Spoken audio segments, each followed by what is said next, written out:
जवळजवळ 40 ते 50 लोक त्यामध्ये मारले गेले असा दावा आहे। ते लोक चुकीचं सांगतात पाकिस्तानवाले। आज पाकिस्तानचा जाहीर निषेध करून फटाके फोडून आनंद व्यक्त केला।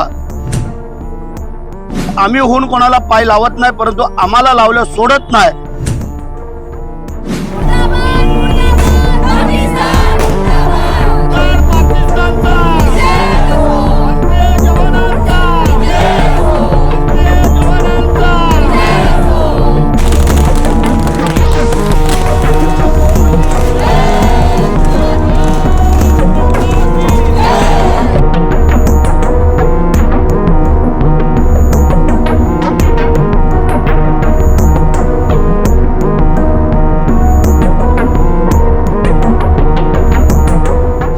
जो जम्मू काश्मीर मध्ये पहलगाम मध्ये जो काय हल्ला झाला होता आणि आपल्या निष्पाप लोकांचा जो काय बळी घेतला गेलेला होता आणि आमच्या भगिनींच्या समोर त्यांचे कोणाचे वडील असतील, कोणाचा नवरा असेल, कोणाचा भाऊ असेल, त्यावेळेला विचारून धर्म विचारून जे काय गोळी घातल्या आणि त्यांना मारलं, त्याचा बदला तर घेणंच होतं।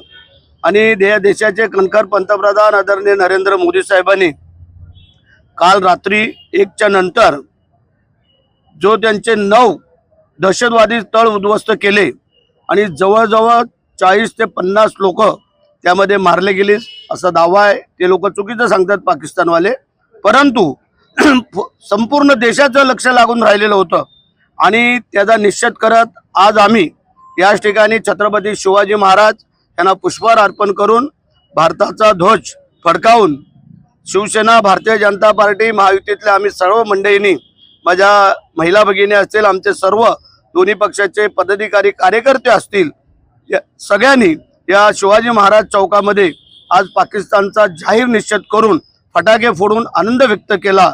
आणि आपल्या देशाचं शौर्य, ज्या नौजवानांनी जे काही शौर्य दाखवलं त्यांचं अभिनंदन, त्यांचा शुभेच्छा त्यांना देण्याचं काम आमच्या इथं या महाडवासियांनी आता केलेलं आहे।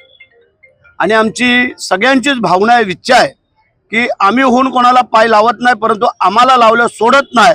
हा जो काय आमचा दावा आहे तो सिद्ध करून दाखवण्याचं काम जसं पुलवामाच्या हल्ल्यामध्ये केलं, तसंच आत्ताच्याही हल्ल्यामध्ये, पहलगामच्या हल्ल्यात नरेंद्र मोदी साहेबांनी आपल्या देशाच्या जवानांना सांगून केलं। त्याबद्दल मोदी साहेब आणि देशाचे सर्व जवान यांचं मी मनापासून हार्दिक अभिनंदन करतो, त्यांना शुभेच्छा व्यक्त करतो।